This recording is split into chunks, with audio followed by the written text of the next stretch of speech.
A millionaire rescued a freezing homeless woman on the highway and took his home. However, he was shocked when he turned on the TV and saw that woman. The air outside was chilly, but Christian barely noticed. His luxurious foreign car kept him warm as it whisked him toward the Howard family estate. The Howards ran a massive furniture company, catering to a wide range of customers. Christian's father, Raymond, had launched the business back in the 90s and had managed to keep it afloat even through tough economic times. However, 5 years ago, Raymond stepped down from the business, and shortly after, he passed away, his only regret being that he never got the chance to spend time with grandchildren. Christian's wife, Rachel, had firmly refused to have children during the early years of their marriage. "No way," she had scoffed. "I'm not ruining my body for that." She had insisted they revisit the idea in 10 years, saying she wanted to focus on herself in the meantime. "Leave me alone with all this talk of kids," she'd say. And so Christian's father died, never knowing the joy of being a grandfather. "You would have been an amazing grandpa, Dad," Christian thought, his grip tightening on the steering wheel, bitterness welling up inside him. Not a day passed where he didn't think about his father. "Good people don't fade from memory," he mused. "Time only proves that."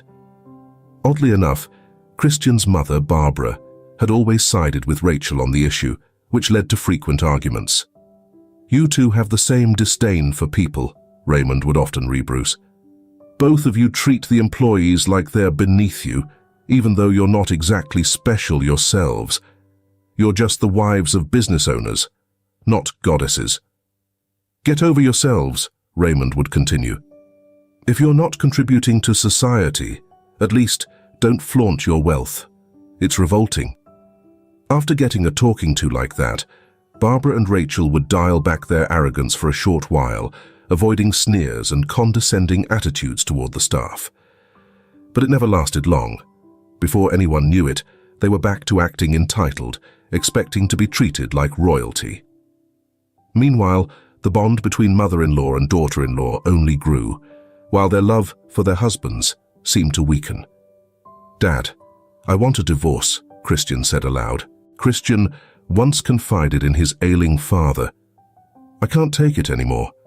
I'm tired of Rachel's attitude.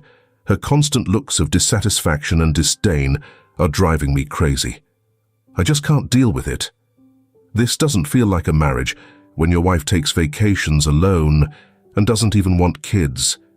She doesn't love me, Dad, and I know it for sure." Raymond sighed, replying, "Well, son, follow your heart. You're still young, and you have time to fix things. One day, you'll meet the right girl, someone who will care about more than just your money, but also share your worries. I just can't do it anymore. Mum wouldn't survive a divorce, and honestly, I'm used to Rachel. We've been through so much together. Poverty, the fear of gangs, all sorts of things. That's why I let some of her silliness slide. But Rachel doesn't deserve that kind of forgiveness. I'm sorry, son. I should have stopped you from marrying her when you had doubts. I didn't do enough." "Don't beat yourself up, Dad. It's my mistake, and I'll make it right," Christian replied. It was the last time he hugged his father while he was still alive. Raymond passed away from a heart attack early the next morning. Christian's grief was overwhelming, and he didn't even notice how his mother seemed to age overnight, her face weary and worn. After the funeral, Christian felt no pull to return home. The warmth of evenings by the fireplace, the laughter over clever jokes, those moments were gone.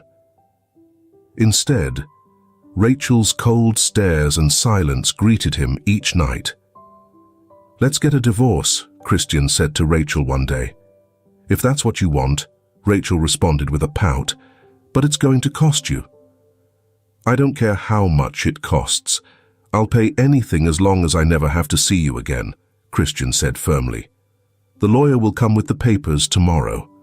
I suggest you sign them." Rachel stayed quiet, but rushed to tell Barbara. Christian regretted not doing this earlier when his father was still alive. At least then, he would have had someone on his side. Now, a storm was coming, and it was in the form of his angry mother. "What on earth do you think you're doing?" she yelled at him. "Rachel is a sweet girl, and you're just throwing her out?" "I'm not throwing her out, Mom. I'm just divorcing her," Christian said calmly. "Besides, she's got her own fancy apartment downtown and a big bank account with the money I gave her." "Oh, poor thing," his mother scoffed. Rachel, hiding behind her mother-in-law, made a sour face and muttered something into Barbara's ear. His mother frowned, then looked at Christian with disdain. "Do you have someone on the side? Admit it.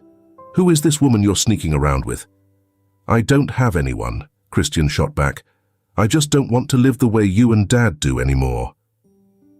"What did you say?" Barbara's eyes widened in shock. "Never mind," Christian muttered. "I'm just tired. I'm starving." A month later, they were divorced. Christian seemed to find a fresh start after the split, while his mother sank into depression. She began to waste away before his eyes, refusing to eat or even leave the house. At first, Christian thought she was punishing him for Rachel, but when Barbara started having difficulty walking, he had no choice but to drag her to the doctor. Until then, she had flat out refused to go to the hospital. Christian repeatedly asked Rachel to visit his mom, but she kept giving him lame excuses. He soon realized his ex-wife had been taking advantage of his mother's generosity all along, getting large amounts of cash from her on holidays and birthdays, which allowed her to stash away a nice little fortune. "Mom, stop waiting around for Rachel, and don't call her anymore," Christian warned her. "She used you. How could you not see it? She hasn't even bothered to visit you." "That's not true," his mother argued. "She's just busy. She'll come." Christian didn't push it further. Eventually, Barbara figured it out for herself when an old friend phoned her with some unsettling news. "You won't believe this, but I overheard Rachel calling you a crazy old woman," her friend told her. "She said living with you was like living in hell." "What? How could she say that?" Barbara was crushed. After that call, she felt ashamed in front of Christian, but couldn't bring herself to admit it. She had been deeply attached to Rachel, missing her terribly. Maybe because Rachel reminded her of her younger self. And it's hard to let go of your youth. Once Rachel was out of the picture, Barbara practically stayed in bed all day. Christian hired a skilled nurse to care for her, someone who could read to her, chat with her, and deal with her quirks. "I don't like her," Barbara complained. "Get rid of her. She's clumsy and dumb." "As you wish," Christian sighed, and he hired someone new. Over the span of a year, more than a dozen nurses came and went, but none managed to meet his mother's expectations. Christian knew she was nitpicking, likely punishing him for divorcing Rachel. Multiple medical evaluations failed to pinpoint the cause of the mysterious paralysis that had taken hold of her legs.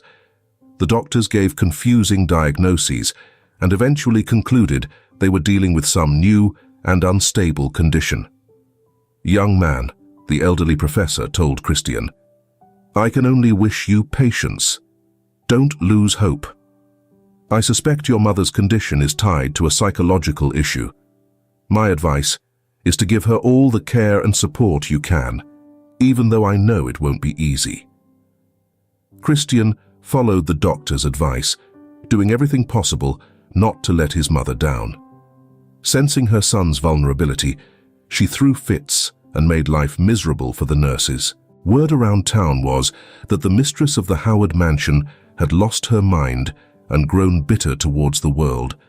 Finding people willing to work in their home became increasingly difficult. Christian had to start offering double pay just to keep nurses and housekeepers on staff. All of this added to his stress, and things weren't any better at work. A shady competitor had emerged, playing dirty and driving investors and key clients away from Christian's business. hurting Howard's reputation. He constantly found himself needing to prove his capability and integrity, which only added to his frustration. Now, driving through the freezing fog after a long day, the last thing Christian wanted was to go home, where his mother's endless complaints about the staff awaited him. On top of that, he had to hire yet another new nurse. Out of nowhere, a woman suddenly dashed from the forest onto the road, collapsing in the middle of the street. Christian barely managed to stop in time. "Are you trying to get yourself killed?" he shouted in fear. "Hey, are you okay?" The woman remained motionless. Christian rushed to her side, leaning down to see if she was conscious. She was young, but showed no signs of life. He began shaking her, trying to wake her up. Her body was ice cold, her hands rigid from the freezing temperatures, and her eyelashes and hair coated in frost. "Stay with me, don't fall asleep," Christian yelled. Finally, she opened her eyes, but she was extremely weak. The woman muttered, "Helped me." Christian gently helped her to her feet and guided her to his car. He cranked up the heat and poured some hot tea from a thermos. She was so chilled, her hands shook too much to hold the cup. So, Christian carefully helped her drink, holding the cup to her lips. After a few moments, the woman finally began to regain warmth and composure. She looked at Christian with a mix of fear and relief, tears welling up in her eyes. "Thank you for saving me," she said, her voice shaky. "I thought I'd never get out of that forest." Christian shook his head in disbelief. "How did you even end up out there? Who goes walking in the woods alone at night, especially when it's freezing? You scared the heck out of me when I saw you." The woman looked down and whispered, "I'm scared too." "But why were you out there by yourself?" Christian pressed. "What's your name? Where are you from?" "My name is Sandra Perry. I got off the bus at the wrong stop. I don't really have a home anymore, so I guess you could say I'm from nowhere." Christian nodded. "I'm Christian, so no place to go, huh? It sounds like the wandering life isn't for you. Look, I need some help at home, especially with taking care of my mum. She's a tough lady, though. Won't be easy. But if you're up for it, you can stay with me. What do you think?" Sandra gave a slight nod. "I don't really have another option, do I?" When they arrived, Sandra's eyes widened at the sight of the massive mansion. "This is like a castle," she gasped. Christian chuckled at her reaction. She wasn't showing envy or greed, unlike others, like Rachel. Sandra was awestruck when the staff politely helped her out of her coat. She stood there, wide-eyed, marveling at the huge chandelier and the classic art on the walls. "Come on, let's eat something," Christian said. "I'm sure you're hungry. So am I." Sandra stared at the grand table, loaded with dishes that smelled divine. Her mouth dropped open. "You call this a snack? This is a banquet." "Eat up," Christian laughed. For some reason, he felt better in her company. Life seemed to have a bit more brightness now. He finally got a good look at her. Sandra was a slender blonde, with soft features and big blue eyes, framed by thick lashes. She reminded him of Bambi. Fragile, like someone who needed protection. Her clothes were worn but still neat and tidy. Christian noticed that even though Sandra was clearly hungry, she ate with grace, taking her time and using the knife and fork with precision. It was clear she had a certain refinement and poise about her. How did such a beautiful soul end up in a situation like this? "Do you need some help?" "Just say the word," he asked. Sandra looked directly at him and replied, "No, this is my issue, and I'll handle it, but thank you for offering." They continued their meal quietly, enjoying the well-prepared dishes. Afterward, Christian took Sandra to meet his mother. When Barbara laid eyes on the new caregiver, she immediately switched into her typical cold demeanor to assert her authority. "Hello, I'm Sandra, your new nurse," she said warmly. Barbara scoffed. "We'll see about that." Her eyes scanning Sandra's simple outfit with a critical look. Sandra glanced over at Christian. He gave her a reassuring nod, silently telling her to stand firm. With a soft smile, Sandra confidently walked over to the bed, adjusted Barbara's pillow, and straightened the blanket. Then, she settled into the chair, grabbed the doctor's notes, and began reading them. Christian observed her closely, all while attempting to win over his mother by explaining how they had met. What Christian didn't realize was that his mother had already caught the way he looked at Sandra.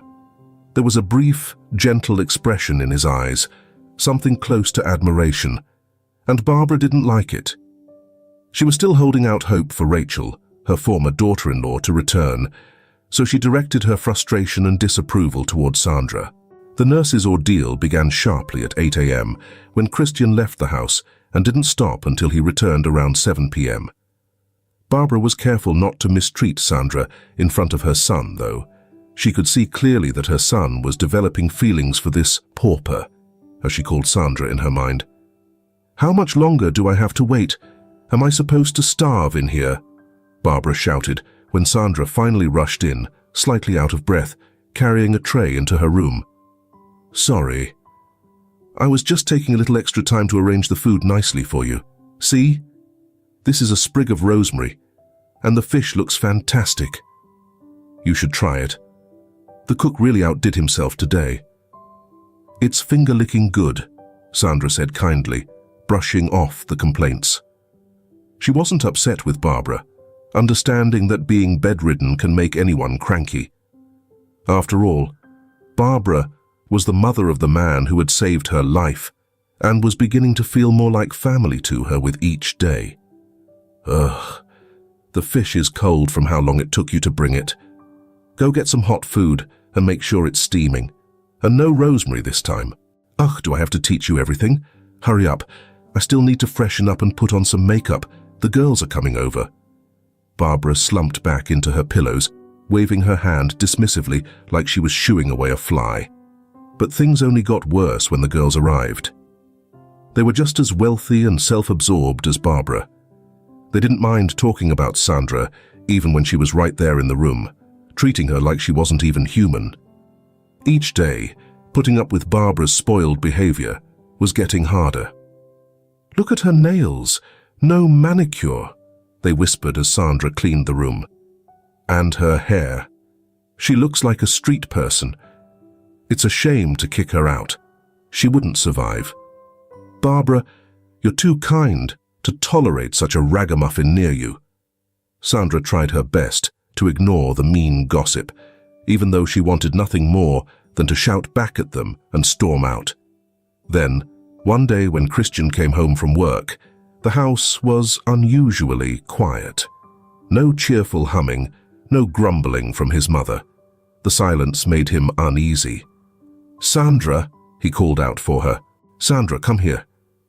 But no one rushed out of the kitchen to greet him with a smile and ask how his day was. Christian went upstairs to his mother's room. "Mum, where's Sandra? Did you send her to the store?" Barbara met his question with a frosty look. "Your little sweetheart ran off. Walked right out into the sunset. You might want to check the valuables. What if she stole something?" "Mum, what are you talking about? She's not a thief. Did you insult her? Be honest," Christian demanded. "I didn't go out of my way to insult your Sandra or give her any attention at all. She's not worth it. Why are you so worked up?" his mother said, narrowing her eyes. Since she had nowhere else to turn, Christian shrugged, feeling a mix of pity and unease. He tried not to let his mother see the frustration brewing inside him, so he flicked on the TV, hoping it would divert her attention. But that didn't work. The news was running, and suddenly a close-up of Sandra filled the screen. Both Christian and Barbara stopped in their tracks, listening intently to the broadcast. "We're reporting from the offices of Meridian Company, where Sandra Perry was employed as a cleaner," the reporter announced. "She allegedly stole a significant amount of cash from the company's safe before vanishing, Her current whereabouts are unknown. If anyone has information about Sandra Perry, please contact the authorities immediately. She has a 5-year-old son currently in a shelter, taken into protective custody after she lost her home. The boy still believes his mother will come for him, though surveillance has been increased around the shelter. Barbara, full of emotion, sat up in bed and said, "Well, how about that? What do you have to say now? Not a thief, huh? Look at who you let in the house.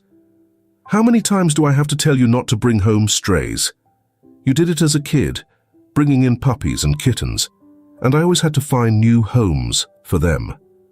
Do you know what my friends used to call me? The cat nanny. But I can't believe she's guilty of this." "There's no way she stole anything," Christian replied. "She might be a victim in all this. I need to figure out what's really going on." "Think hard, Christian. Rachel never gave us trouble like this," his mother said, trying to manipulate him. Christian, without a word, waved her off and left. The next day, he went to the shelter, hoping to find out more and maybe even run into Sandra. Feeling for the woman who had so patiently cared for his ill mother, Christian asked the staff, "Can I see the boy with the last name Perry? I'm here to visit him." "Donald Perry?" the caregiver asked, pointing toward a small boy with curly hair and striking blue eyes. "There he is," the caregiver called out. "Donald, someone's here to see you." "And who are you to him?" she asked Christian. "I'm a friend of his mom's," Christian explained. "I just found out he's here, and she's in trouble with the law. Has she shown up at all?" The caregiver sighed and stepped away from the other kids. "Yeah, Sandra came by to see him. She wanted to take him, but the police stepped in and took her away to the detention center. You should have seen how that little boy cried. It was enough to break your heart just watching him. Donald is such a sweet, kind kid. How could such a loving boy have a mother who's labeled a criminal? Could I spend some time with him? Maybe take him for a walk?" "Don't worry, I'll leave my ID with you," Christian suggested. "You'll have to check with the manager for permission," the caregiver said. After getting the green light and offering to help support the orphanage, Christian headed to the dining room to find Donald. The boy was sitting at the table, stirring his food with a spoon, clearly not interested in eating. His eyes were red from crying, and his nose was puffy from all the sobbing. Even now, he kept sniffling. At that moment, Christian had a realization. Maybe Donald's mother didn't leave because of Barbara. Maybe she just wanted to be with her child, who she missed so much. A mother's love had driven her to risk everything to see her son. That thought shook Christian to his core. His heart began to race, thinking about this woman who had become so important to him. He had to do whatever it took to help her child. She wasn't a criminal. She was a victim, Christian decided, letting go of any concern for what others might think. "Hey, Donald," he said softly. "Feeling lonely? I'm a friend of your mum's, Uncle Christian. How about we go for a walk?" "Hi, Christian. Are you really telling the truth? You really know my mum?" Donald asked, doubt in his voice. "Absolutely. Your mum's name is Sandra, and she's a really happy person," Christian replied with a smile. That was all the boy needed. He stretched out his arms, wrapped them around Christian's neck, and buried his face in his chest. "Some men took her away, and a lady said my mum is bad," Donald shared, his voice small and worried. "You have the best mom in the world, and I miss her too. But let's keep that between us, all right?" Christian whispered. Donald nodded seriously, understanding the weight of their secret. They stepped outside into the chilly air, the cold winter wind stinging Donald's face. He shivered. "Do you like car rides?" Christian asked. The boy's face lit up as he nodded. "One time, my mum and I took a taxi to the hospital when my throat hurt really bad. I liked it a lot." "Well then, let's go for a ride," Christian said, opening the car door. The boy climbed in, clearly excited. Donald pressed his nose against the car window, his eyes fixed on the cars and houses whizzing by. "Where are we going?" he asked curiously. "We're going to visit someone," Christian replied. "I love going on visits." Donald laughed. Along the way, they stopped at a toy store, and Christian told Donald he could pick out anything he wanted. The boy excitedly chose a small race car and a plush teddy bear, leaving the store with his new toys in hand, grinning from ear to ear. Christian's heart ached a bit, seeing how thrilled Donald was with such simple things. He couldn't help but feel for the boy. When they finally arrived at a large mansion, Donald's eyes widened as he took in the grand house. "How many people live in this giant place?" he asked. "Just my mum and me." Christian chuckled at Donald's awe-struck face. "Only 2 people in a house this big. Don't you get lonely?" Donald asked. "Very lonely," Christian replied with a smirk.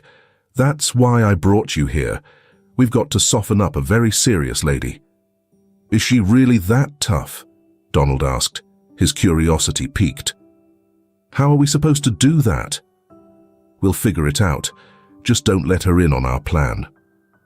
"Okay, but you talk kinda funny, Christian," Donald said, shrugging. "Let's go meet this serious lady." Christian couldn't help but laugh, a deep, hearty laugh he hadn't felt in years, not since before he married Rachel. When they reached his mother's room, Christian was still chuckling as he led Donald inside. "Hi, lady. What's your name?" Donald asked boldly, peering at the older woman. She froze, looking from Donald to Christian in bewilderment. "Who is this?" she demanded, ignoring the boy's question. "Seems like you're being asked something, Mom." Christian smiled. "It's rude not to answer." After a brief pause, she said, "My name is Barbara, and I run this house. I don't like messes or noise, and I certainly—" She was interrupted as Donald placed his hand on her forehead, looking very serious. "You've got a fever, Barbara. You need to rest. We'll take care of you," he declared. "You should drink some cough syrup and get plenty of sleep." Barbara blinked, caught off guard, and glanced at Christian, not in anger this time, but in surprise. Suddenly, to Christian's amazement, she smiled. "No, Donald, I can't walk," she said, her tone softening. "Your legs are aching, aren't they?" the young boy asked, with genuine concern. "Well, we need to take care of that and give them some massages." Donald turned to Christian with a serious expression, asking, "Are you massaging Barbara? My mum used to do that for me. Honestly, Barbara's not tough at all. She's really soft." To prove his point, Donald gently touched Barbara's cheeks. Christian, catching his mum's puzzled glance, only said, "Mum, I'll explain later." Surprisingly, Barbara felt drawn to the boy, possibly because he reminded her of her own son, who used to be just as warm and caring. Donald and Christian's mother began chatting as if they'd been friends for years. Christian's son, feeling a bit like an outsider, watched from the side. But it didn't bother him. In fact, he noticed that his mother, who had been distant for so long, seemed to be softening. As they were leaving, Barbara invited Donald to come by again soon. The boy, thrilled, promised he'd bring her a surprise next time. On the ride back, Donald was quiet. He didn't want to return to the orphanage, and Christian, of course, could sense that. Before parting ways, Christian reassured him, "I'll see you tomorrow, I promise, Donald." Instead of replying, the boy hugged Christian tightly, then turned and walked slowly back to the group. He fought back tears, believing that boys shouldn't cry, though he wasn't very good at holding them back. Christian, on the other hand, felt a bit unsettled.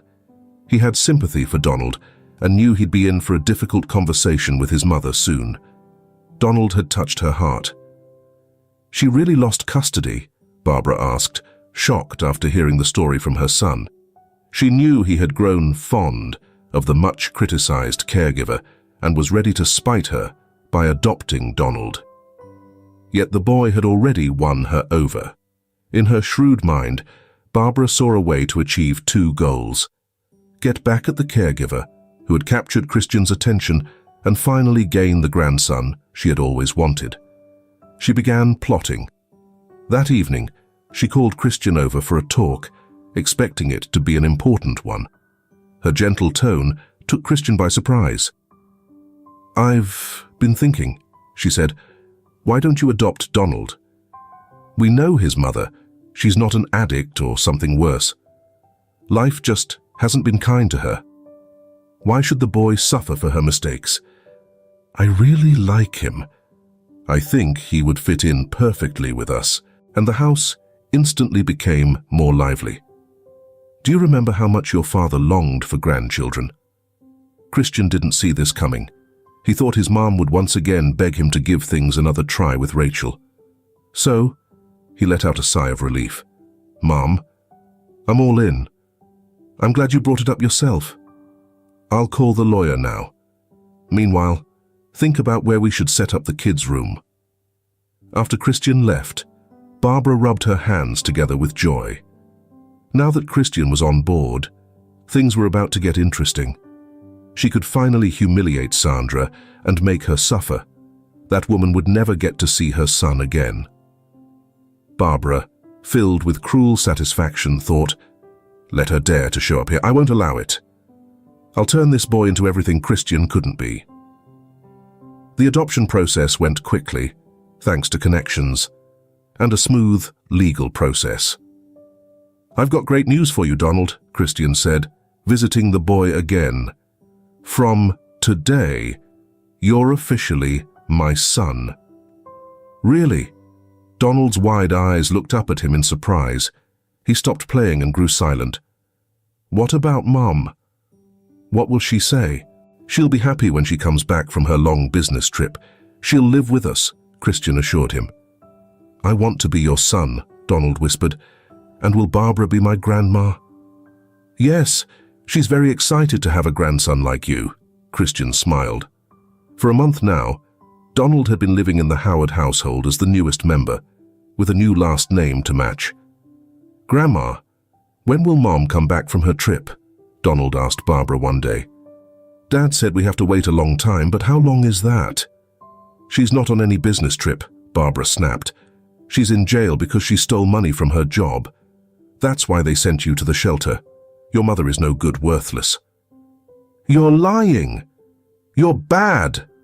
Donald cried, his face streaked with tears as he bolted out of the room. Barbara hadn't expected such an outburst and sat down abruptly. From downstairs, the sound of Donald's sobs and Christian's voice could be heard. Christian had just returned from work. "Dad!" Donald sobbed, nearly hysterical. "Grandma said Mum steals money, and I'll never see her again. But she's good, she's kind." "Of course she is," Christian said gently, kneeling down to hold his son close. "Don't worry, everything's going to be all right. Tomorrow, I'll go see Mom, visit her, and let her know how well you've been behaving. I'll prove that they were wrong, and she was punished unfairly. Please help her," the child whispered through his tears. "How about we go play?" Christian suggested gently. "I thought about you all day while I was at work. I've really been wanting to play." "Hooray!" the boy shouted, his sadness forgotten for a moment. "Let's race the toy cars." "Let's go to my room," Christian said, trying to keep a cheerful face, though inside his heart was heavy. He was in love with Sandra, and it tore him apart that she was locked up. Neither he nor Donald visited Barbara that evening or the next day. She sat alone in her room, simmering with anger, cursing the day Sandra Perry had walked into her life. But one thing haunted her: the absence of her beloved grandson, whom she had grown so attached to and hadn't seen for 2 days. She missed him. She feared admitting to herself that a small part of Sandra had crept into her cold heart.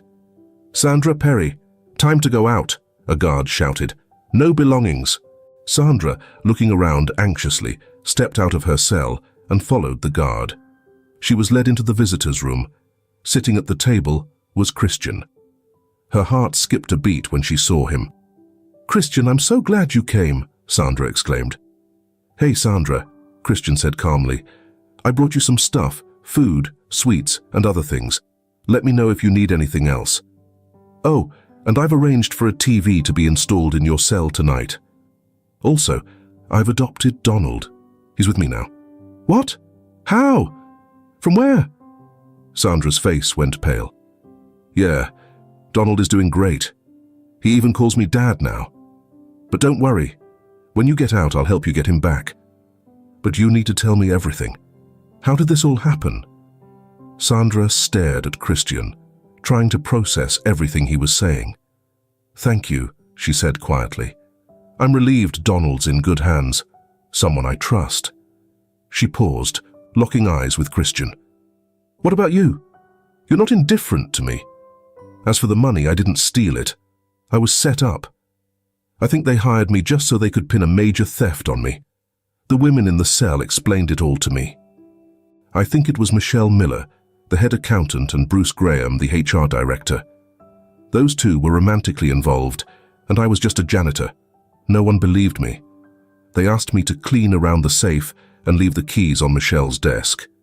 So, I did exactly that. As a result, my fingerprints ended up on both the safe and the keys. That was enough evidence for the police. Then the company demanded I return the stolen money, and they took my apartment as part of the payment. Debt collectors followed me everywhere. They even scared Donald, so I hid him with a friend and went on the run for a bit.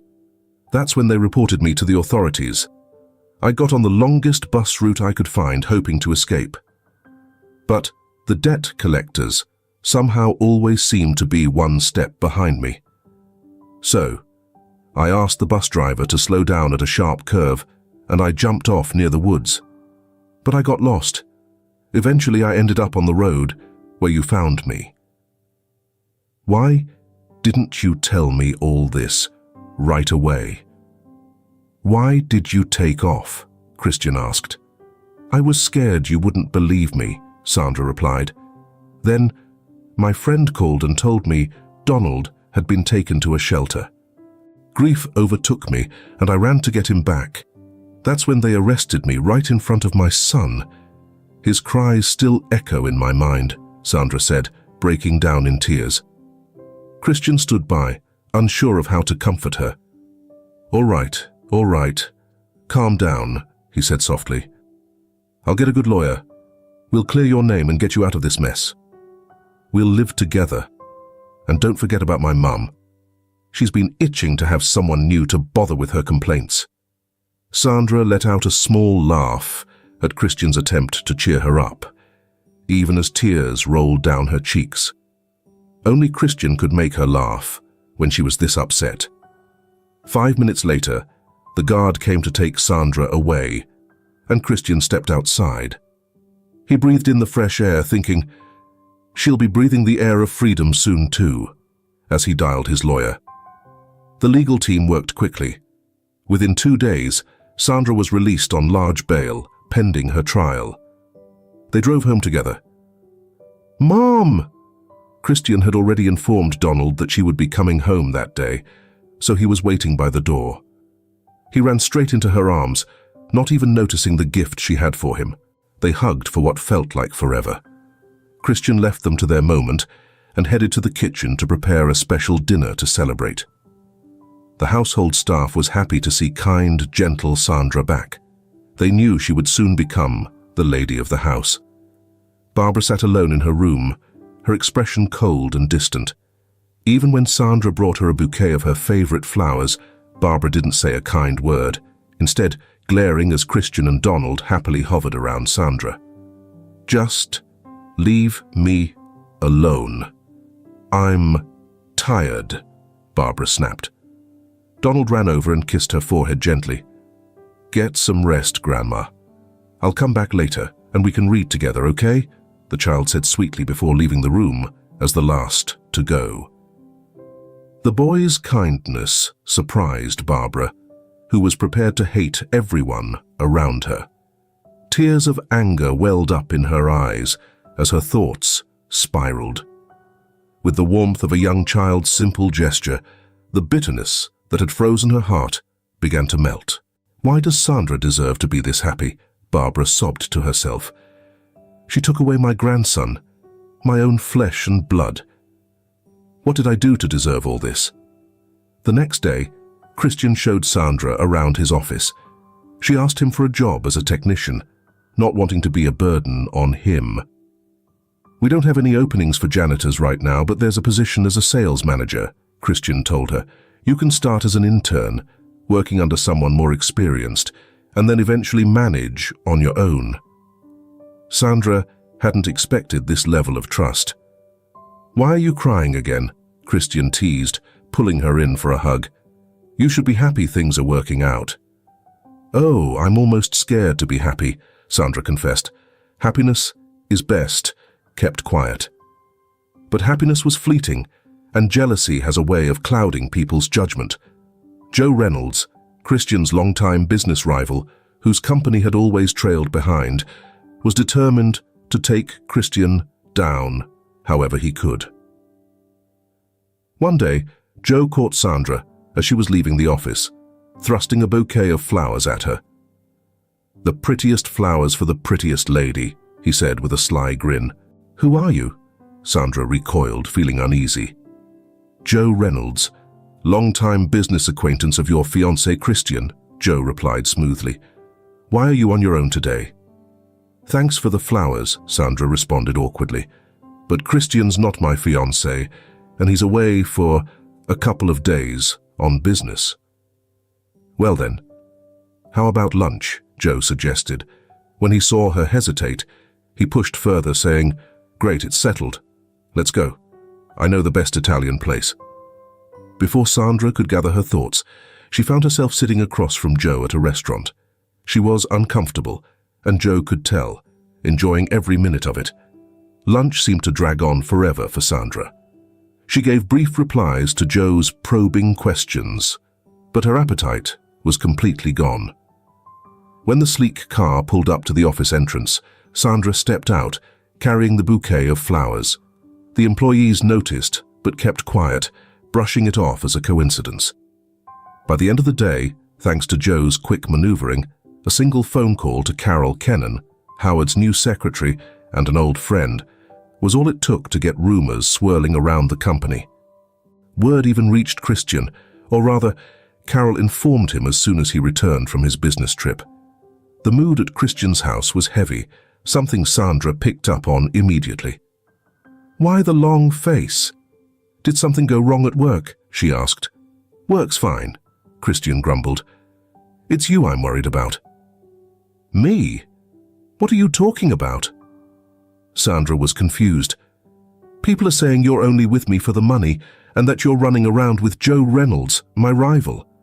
You didn't even tell me about meeting him." "I didn't have the chance to tell you yet. You just got home today. And anyway, he doesn't matter to me. He showed up at the office and said he's an old friend of yours," Sandra explained. But Christian's cold stare made her stop. He wouldn't look at her, and it hurt. They continued eating in silence. Christian was eating, but Sandra couldn't bring herself to take a bite. She didn't want to fight. If someone didn't trust her, what could she do? The next morning, Christian woke up to find Sandra packing her things, with their son Donald looking on in confusion. "What are you doing?" Christian asked, alarmed. "We're leaving," Sandra replied firmly. "I can't live in a house where I'm not trusted, where I'm seen as something I'm not, and I'm not going to prove myself to you." "But I thought you lied to me and I can't take that," Christian said, his voice rising. "My mum doesn't lie," Donald chimed in suddenly. "But your mum is a liar," Christian shot back. "Why?" Donald asked, stunned. "Dad, Grandma can walk. I saw her one time. She got up to look in the mirror and put on her pretty green earrings. She told me to keep it a secret. It was our game." Christian and Sandra stood frozen by the revelation. Sandra gave Christian a hard look and said, "Maybe you should deal with your own family before accusing others. And don't try to follow us. I'll be heading off to work." "Dad, I'm going to miss you," Donald murmured as he hugged Christian tightly, saying goodbye. Even though he knew he'd made a huge blunder, he didn't want to make things worse with Sandra. So he let her leave quietly without causing a scene. Christian was left standing alone in the middle of the room, completely baffled by how he had fallen into the trap set by his longtime nemesis and his mum.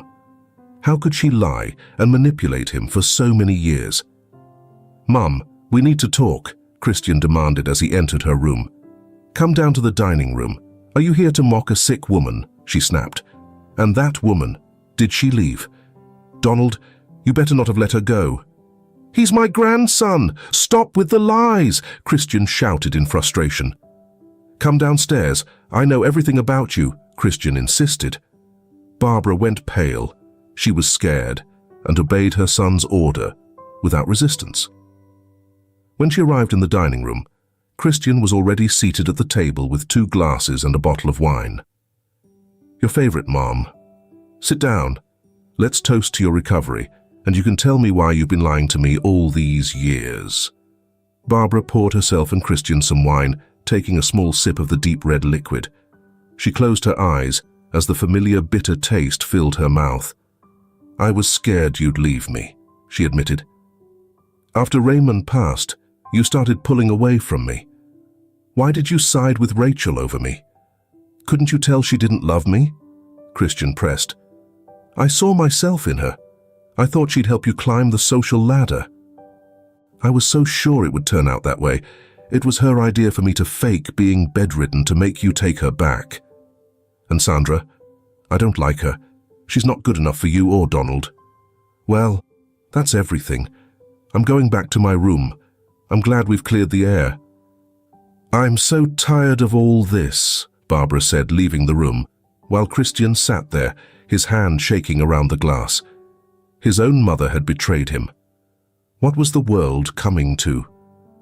In that moment, all he could see was Sandra's face, the one person who had been real with him.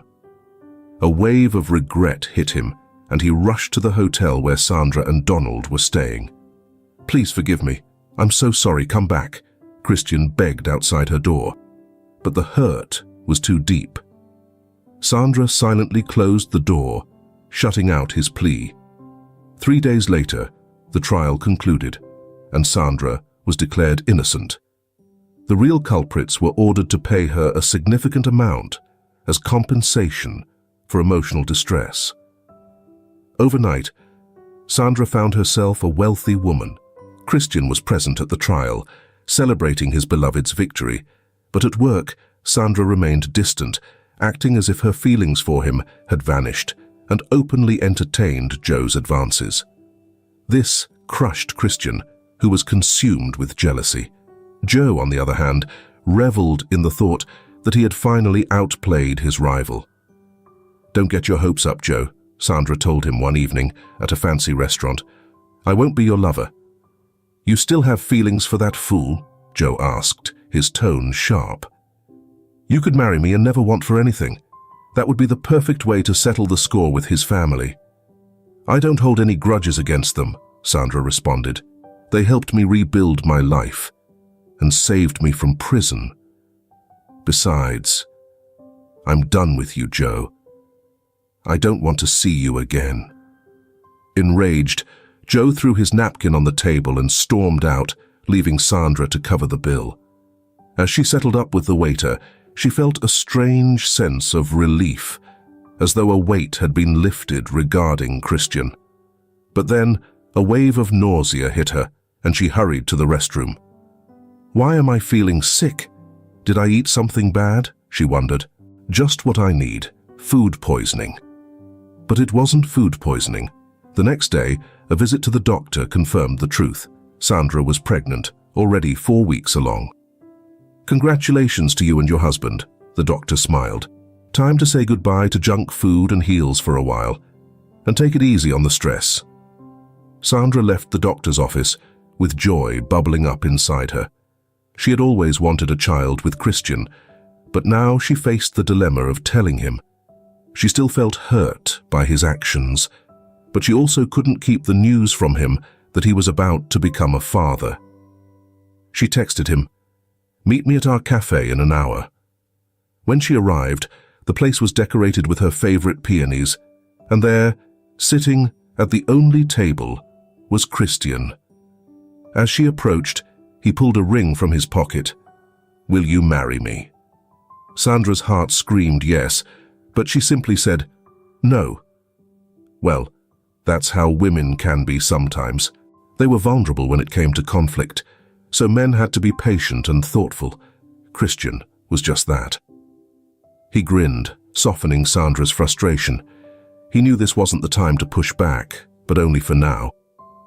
"I came to tell you I'm pregnant. It's your baby. There's nothing between Joe and me, and there never will be, got it?" Sandra nearly yelled. "Got it, sweetheart. I'm thrilled, you have no idea. And we're going to live separately." "Okay, darling, but don't call me darling." Her hormones were clearly getting the best of her, and Sandra couldn't help it. Christian understood. As she strode away, her heels clacking, a pair she had worn just for him, he watched her with a soft gaze. He dialed his lawyer. "Andrew, I've got something for you to handle." That same night, Christian arranged his will, leaving most of his estate to Sandra. "Get ready, Grandma," he joyfully told his mother. "You'll have 2 grandkids soon. Wake up and get ready to raise your grandchild from day 1. "She's pregnant? Oh, this is terrible," thought Barbara. "I want grandchildren, sure, but not with her. She's not one of us." The very next day, Barbara got the news that Christian had been in a car accident and was in a coma. Her world seemed to tilt. Stunned, she raced to the hospital, gathering the best doctors she could find. Her determination paid off. Christian's condition stabilized, but Barbara wasn't finished. She visited his lawyer and insisted Sandra be cut from the will. "I can't do that," Andrew Clark pushed back. "That would be illegal." "My son's in a coma, and I'm in charge now," she argued fiercely. "I'll return tomorrow, and you'd better have the right answer. Otherwise, I'll take this higher. I have powerful friends." Sandra found out about the accident days later while at work. She dropped everything and rushed to the hospital.